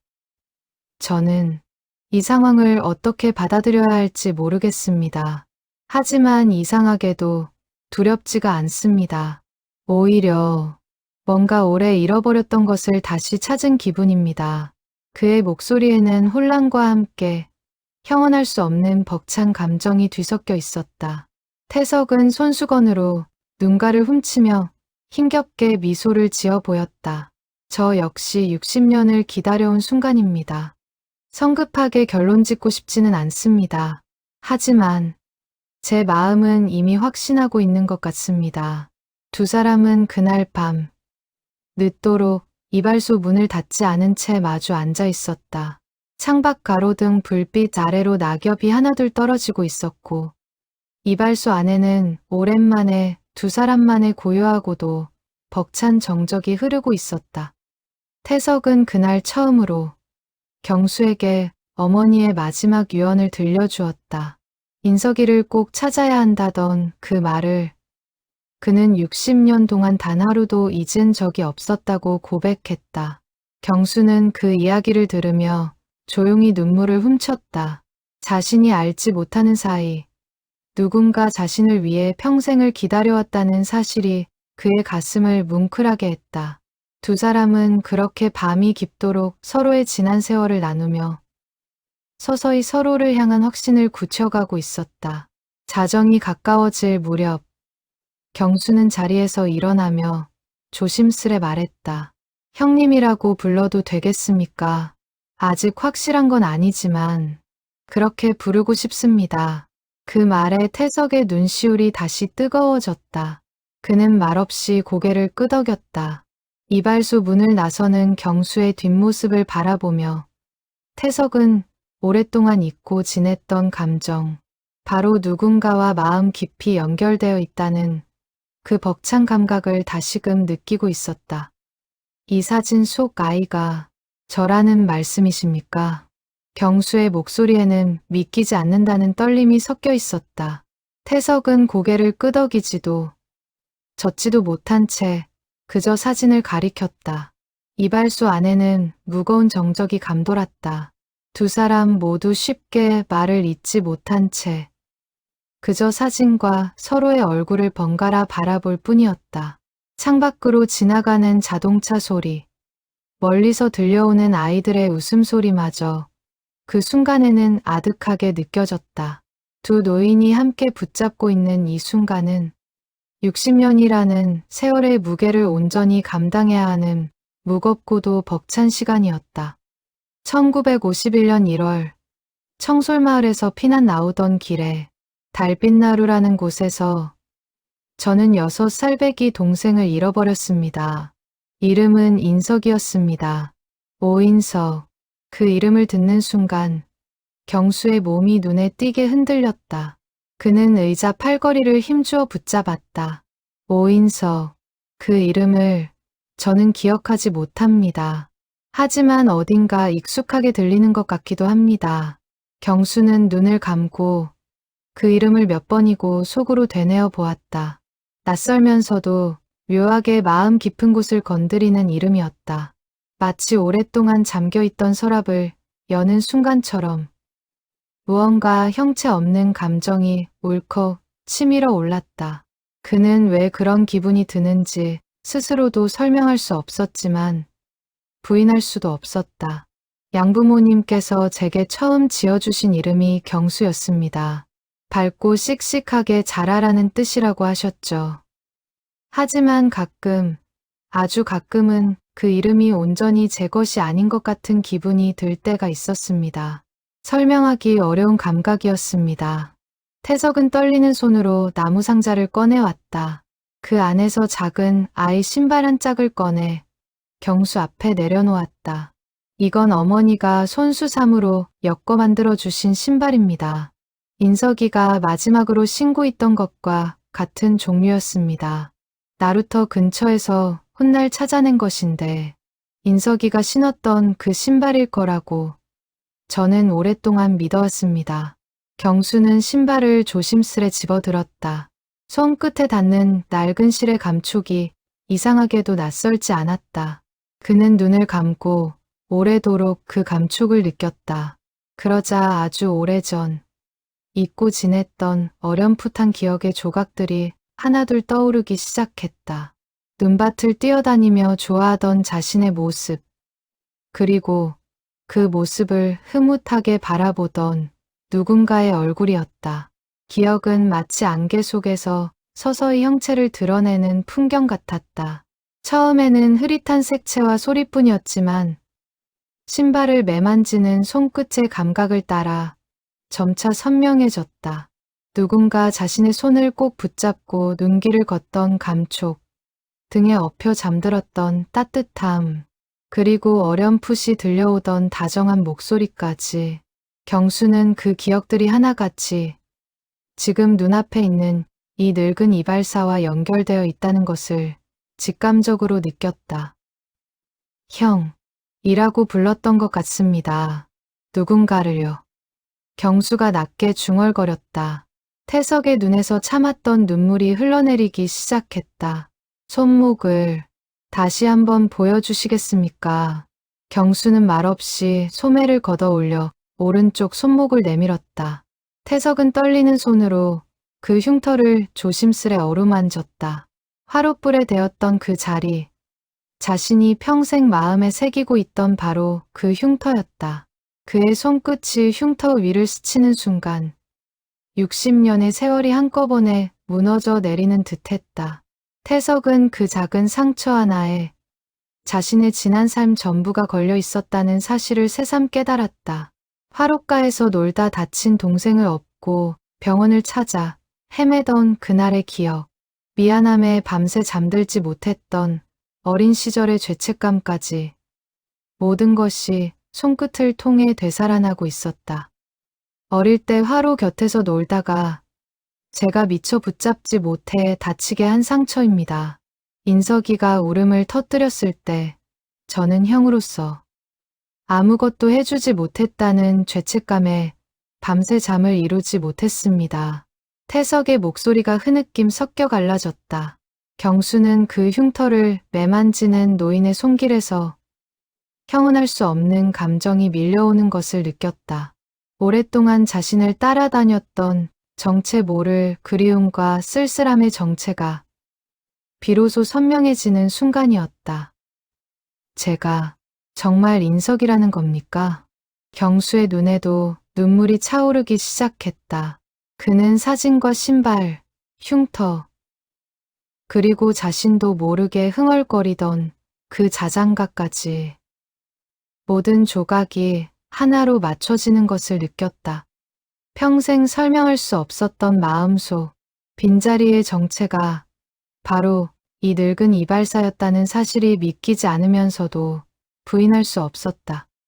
그는 지금껏 살아오며 느껴온 형언할 수 없는 그리움을 떠올렸다.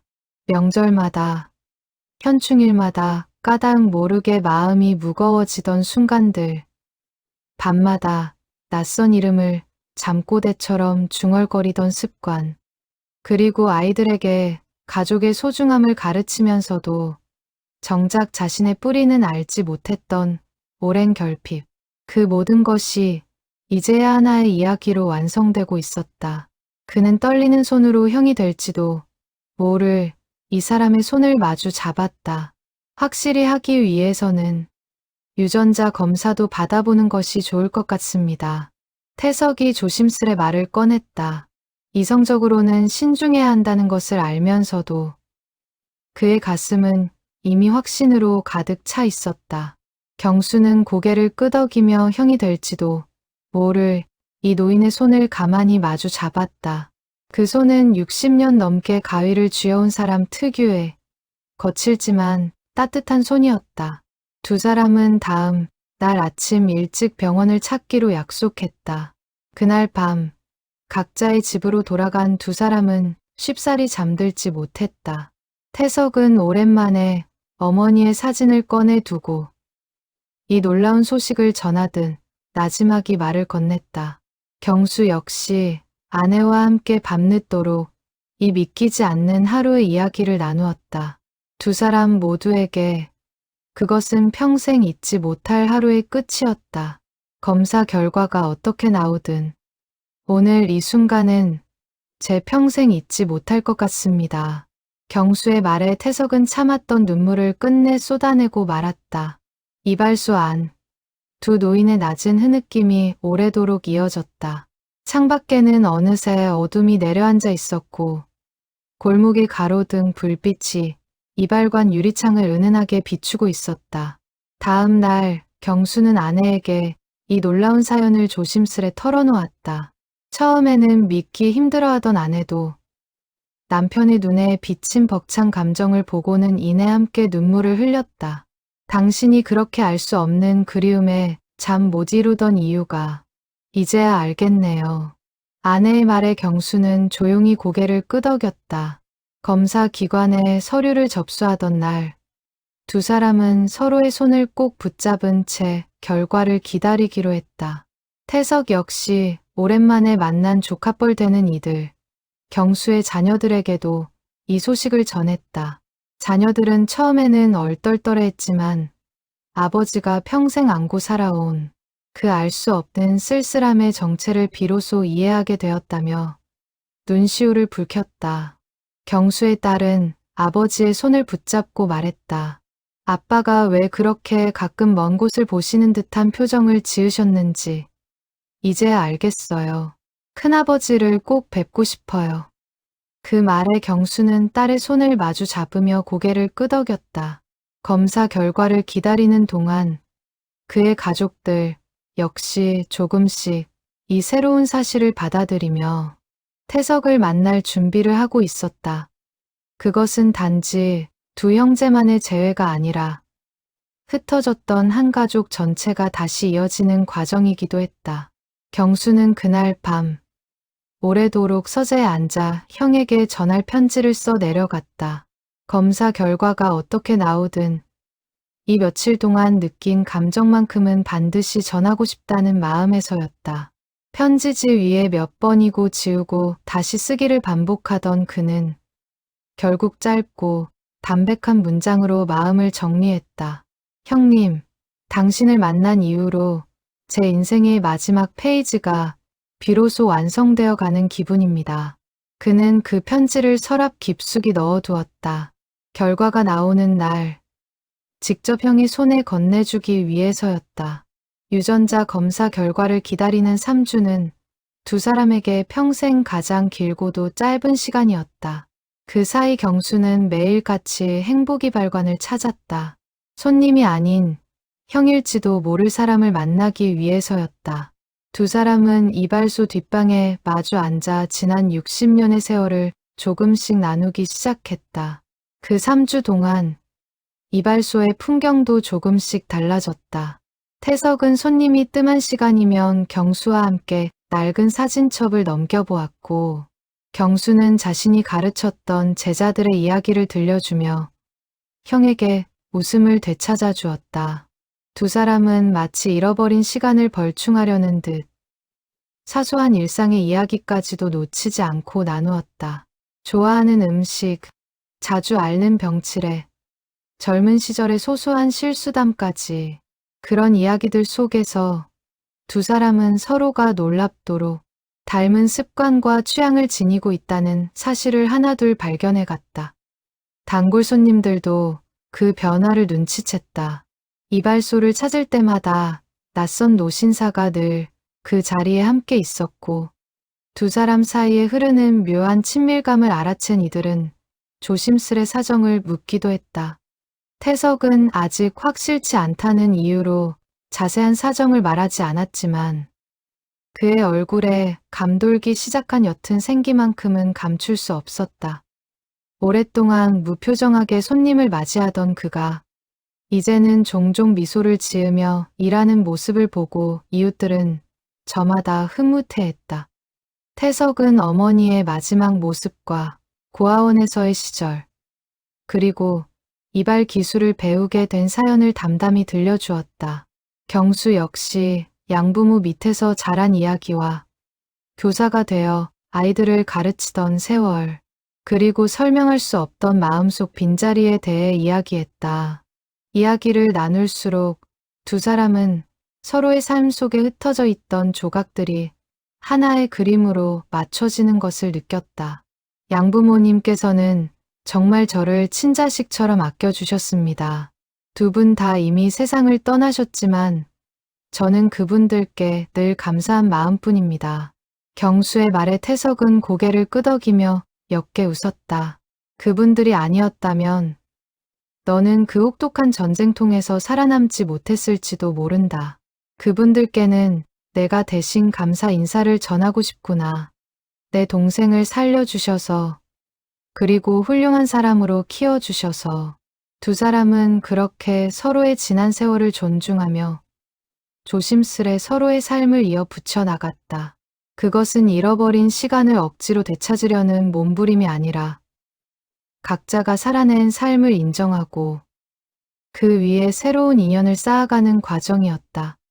형님은 왜 평생 혼자 지내셨습니까? 경수가 조심스레 물었다. 태석은 씁쓸하게 웃으며 고개를 저었다. 인석이를 찾기 전까지는 나만의 행복을 온전히 누릴 자격이 없다고 생각했습니다. 형으로서 동생 손을 놓친 죄를 어떻게든 갚아야 한다고 여겼거든요. 그 말에 경수의 눈시울이 붉어졌다. 형님 잘못이 아니었습니다. 그날은 누구의 잘못도 아니었습니다.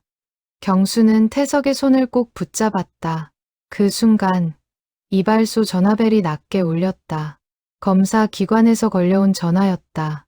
태석은 떨리는 손으로 수화기를 들었다. 짧은 통화가 이어지는 동안 경수는 숨죽인 채 그의 표정을 살폈다. 통화를 마친 태석의 얼굴이 서서히 일그러지더니 이내 참았던 눈물이 왈칵 쏟아졌다. 그 몇 초 동안 이발소 안의 시간은 멈춘 듯했다.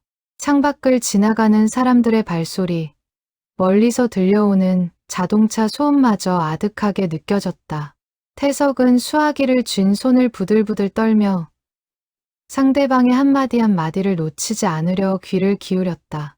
검사관의 사무적인 목소리가 낯설게 느껴질 만큼 그 통화는 그의 인생에서 가장 무겁고도 간절한 순간이었다. 일치한답니다. 형제가 맞다고 합니다. 그 말이 떨어지자마자 경수 역시 참고 있던 눈물을 터뜨렸다. 두 노인은 약속이나 한 듯 서로를 향해 팔을 벌렸다. 60년 만의 포옹이었다.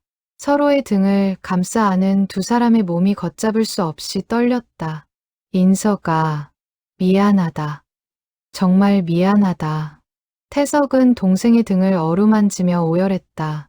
60년 동안 가슴에 묻어두었던 죄책감과 그리움이 한꺼번에 터져 나왔다. 그것은 단순한 눈물이 아니었다. 12살 어린 나이에 어머니를 여의고 홀로 세상을 견뎌야 했던 모든 세월의 무게가 한꺼번에 쏟아지는 듯했다. 태석은 동생의 등을 붙잡은 손을 놓지 못한 채 마치 그 옛날 나루터에서 놓쳤던 손을 이제야 다시 붙잡은 것처럼 온 힘을 다해 그를 끌어안았다. 형님, 아닙니다. 형님 잘못이 아니에요. 저는 그저 형님을 다시 만날 수 있어서 그것만으로도 충분합니다. 경수 역시 흐느끼며 형의 등을 마주 두드렸다. 이발소 안. 두 노인의 울음소리가 오래도록 이어졌다. 창밖으로 저녁 첫눈이 소리 없이 내리기 시작했다. 60여 년 전 형제가 헤어졌던 그 겨울처럼 눈은 조용히 온 세상을 하얗게 덮어가고 있었다. 한참 뒤 감정이 조금 가라앉자 태석은 낡은 상자에서 다시 사진을 꺼내 경수에게 건넸다.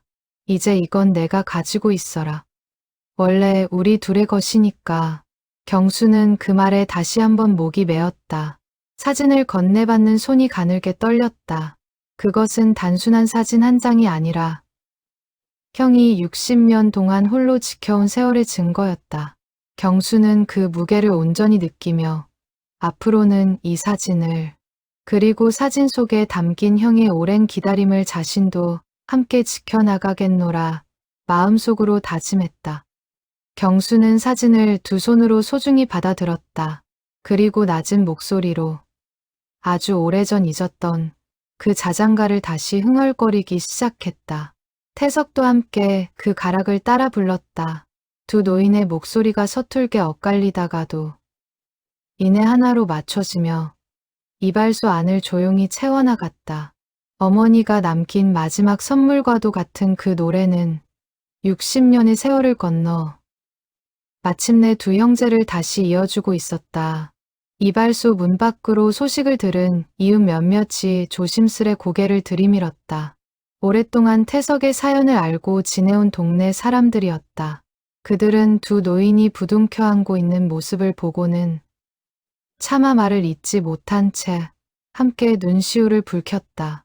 누군가는 조용히 이발소 안으로 들어와 두 사람의 손을 맞잡아 주었고 또 누군가는 밖에서 소리 없이 눈물을 훔쳤다. 60년을 기다려온 한 사람의 소망이 마침내 이루어지는 순간을 그 골목의 사람들 모두가 함께 지켜보고 있었다. 그날 밤 태석은 오랫동안 닫아두었던 이발소 안쪽 방의 낡은 문을 활짝 열었다. 그곳은 언젠가 동생이 찾아오면 내어주려고 오랫동안 비워둔 방이었다. 그는 먼지 쌓인 방을 손수 정리하며 이제는 그 방에 더 이상 그리움이 아닌 온기가 깃들 것이라는 생각에 마음이 벅차올랐다. 방 한쪽 벽에는 오래전 그가 손수자 맞춘 낡은 책상이 놓여 있었다. 그 서랍 안에는 인석이 돌아오면 전해주려고 모아둔 작은 선물들이 가득했다. 어릴 적 인석이 좋아했던 것과 비슷한 장난감, 그리고 매년 생일마다 사서 모아둔 작은 소품들이었다. 태석은 그 서랍을 열어보며 자신이 그동안 얼마나 간절히 이 순간을 기다려왔는지 새삼 깨달았다. 눈물이 다시 차올랐지만 이번에는 슬픔이 아닌 벅찬 기쁨의 눈물이었다. 다음 날 아침 경수는 어젯밤 써두었던 편지를 품에 안고 다시 이발소를 찾았다. 그는 형에게 편지를 건네며 낮은 목소리로 말했다. 어제 밤새 쓴 편지입니다. 결과가 나오기 전에 쓴 거라 서투를 수도 있지만 제 진심입니다. 태석은 떨리는 손으로 편지를 펼쳐 읽어 내려갔다. 짧은 문장이었지만 그 안에 담긴 마음의 무게는 결코 가볍지 않았다. 그는 편지를 다 읽은 뒤 동생을 다시 한번 꼭 끌어안았다. 두 사람의 새로운 하루가 그렇게 다시 시작되고 있었다. 이듬해 6월 현충일 아침이었다. 태석과 경수는 나란히 국립현충원을 찾았다. 두 사람의 손에는 하얀 국화 두 송이가 들려 있었다. 부모님의 유해를 모신 곳은 아니었지만 형제는 그날 전쟁으로 흩어지고 쓰러져간 모든 이들을 위해 참배하기로 했다.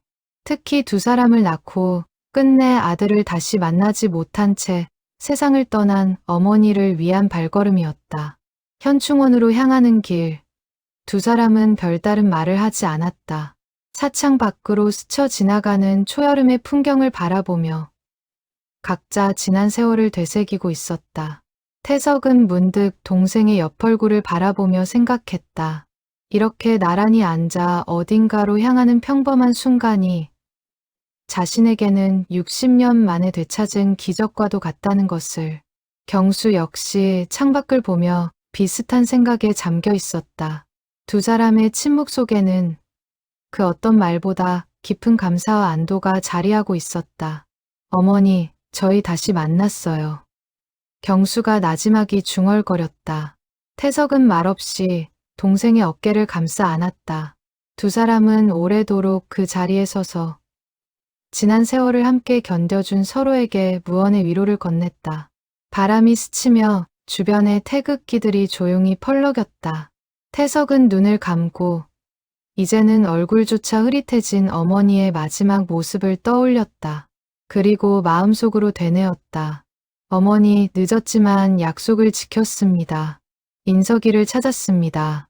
그의 뺨 위로 조용히 눈물 한 줄기가 흘러내렸다.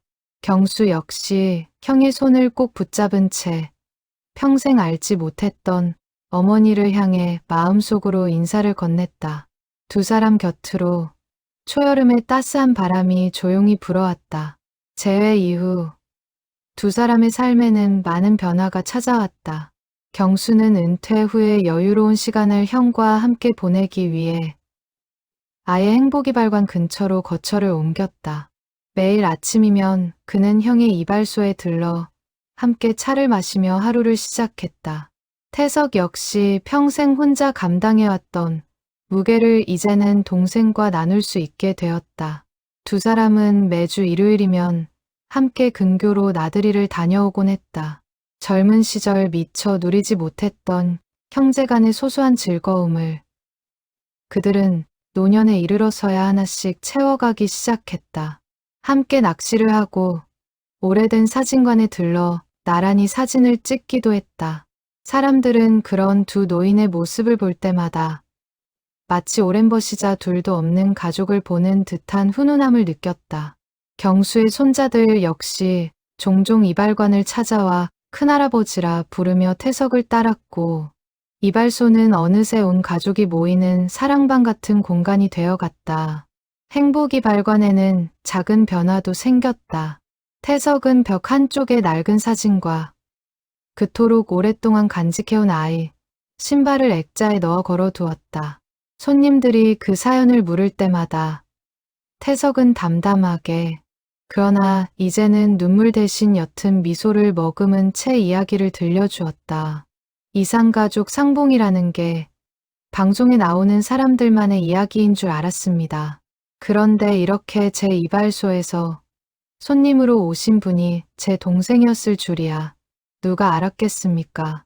동네 사람들은 그 이야기를 들을 때마다 눈시울을 붉혔다. 소문은 입에서 입으로 퍼져나갔고 어느새 행복이발관은 그 골목에서 가장 따뜻한 이야기가 깃든 곳으로 알려지게 되었다. 이따금 젊은 손님들이 일부러 그 이야기를 듣고 싶어 찾아오기도 했다. 경수는 은퇴 후에도 손을 놓지 않고 지역 도서관에서 아이들에게 역사와 인성을 가르치는 봉사를 시작했다. 그는 수업 중종 자신의 이야기를 아이들에게 들려주었다. 여러분, 사람과 사람 사이의 인연은 아무리 오랜 세월이 흘러도 끊어지지 않는답니다. 선생님도 68살이 되어서야 잃어버렸던 형님을 다시 만났어요. 아이들은 그 이야기에 눈을 반짝이며 귀 기울였다. 전쟁의 아픔을 직접 겪어보지 못한 세대에게 그것은 먼 역사가 아니라 살아 숨쉬는 이야기로 다가갔다. 수업이 끝난 뒤에도 아이들은 경수를 붙잡고 궁금한 것들을 쏟아냈다.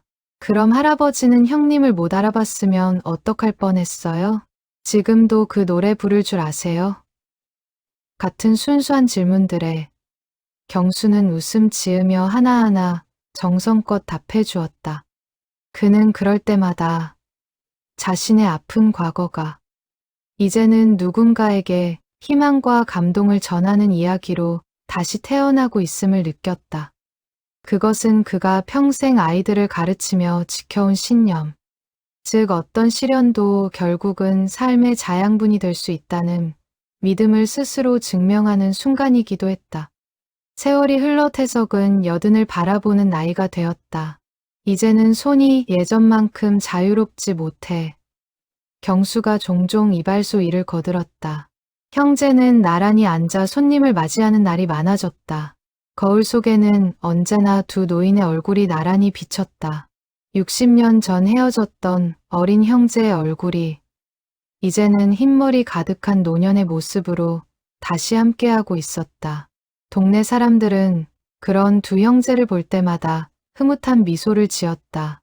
누군가는 그들을 두고 저 두 분을 보면 세상이 아직 살만하다는 생각이 든다고 말하기도 했다. 태석과 경수는 그런 말을 들을 때마다 서로를 바라보며 조용히 웃었다. 그들에게는 그 어떤 찬사보다 매일 아침 서로의 얼굴을 마주할 수 있다는 사실 자체가 가장 큰 축복이었다. 어느 봄날 오후, 이발소 문을 열고 들어온 어린아이가 벽에 걸린 낡은 사진을 가리키며 물었다. 할아버지, 이 사진 속 아이들은 누구예요? 태석은 부드럽게 미소 지으며 대답했다. 우리 둘이란다. 아주 오래전 헤어졌다가 이 거울 앞에서 다시 만난 형제란다. 거울에 비친 두 노인의 얼굴 위로 따스한 봄볕이 은은하게 내려앉고 있었다. 창밖 골목길에는 새로 심어진 은행나무 묘목이 여린 잎을 하나둘 틔워내고 있었다. 그것은 60년의 기다림 끝에 다시 이어진 인연처럼 조용하지만 분명한 생명의 시작이었다. 아이는 고개를 갸웃거리며 다시 물었다. 그럼 할아버지들은 이제 계속 같이 사세요? 경수가 웃으며 아이의 머리를 쓰다듬었다. 그럼 이제 다시는 헤어지지 않을 거란다. 우리는 이 거울 앞에서 60년 만에 서로를 알아봤거든. 아이는 그 말을 다 이해하지 못한 듯 했지만 두 노인의 다정한 미소에 덩달아 활짝 웃어 보였다. 아이가 돌아간 뒤 형제는 나란히 창가에 서서 골목을 바라보았다. 은행나무 사이로 비춰드는 햇살이 두 사람의 어깨 위에 따스하게 내려앉았다. 태석은 문득 동생을 돌아보며 말했다. 인서가, 우리 올여름엔 청솔마을 자리에 한번 가보자꾸나. 지금은 어떻게 변했을지 궁금하구나. 네, 형님. 꼭 함께 가요. 경수는 형의 손을 마주 잡으며 다짐하듯 덧붙였다. 그리고 그곳에 어머니를 위한 작은 표지석 하나 세워드리고 싶습니다. 비록 유해는 모시지 못했지만 그 자리만큼은 저희 가족의 이름으로 기억되었으면 합니다. 태석은 동생의 말에 말없이 고개를 끄덕였다. 60년 동안 홀로 짊어져 왔던 그리움이 이제는 둘이 함께 나누어 짊어질 수 있는 무게가 되어 있었다. 그것만으로도 그는 충분히 감사했다. 두 사람의 대화 위로 이발소 문에 달린 종이 다시 한번 딸랑 낮게 울렸다. 새로운 손님이 문을 열고 들어서고 있었다. 행복이발관의 하루는 여느 때와 다름없이 그렇게 다시 시작되고 있었다. 훗날 두 형제의 이야기는 지역 방송을 통해 잔잔하게 소개되었다. 화려한 재회의 순간을 극적으로 연출하기보다는 두 노인이 함께 이발소를 지키며 살아가는 평범한 일상을 담담히 담아낸 다큐멘터리였다. 방송을 본 많은 사람들이 눈물을 흘렸고 저마다의 그리움을 떠올리며 잃어버린 가족에게 안부를 전했다. 태석과 경수는 그 방송 이후에도 크게 달라지지 않았다. 그들에게 중요한 것은 세상의 이목이 아니라 남은 생을 함께할 수 있다는 사실 그 자체였다. 거울 속에 나란히 비치는 두 얼굴처럼 그들의 남은 나날도 그렇게 조용히 그러나 온기 있게 이어져 가고 있었다.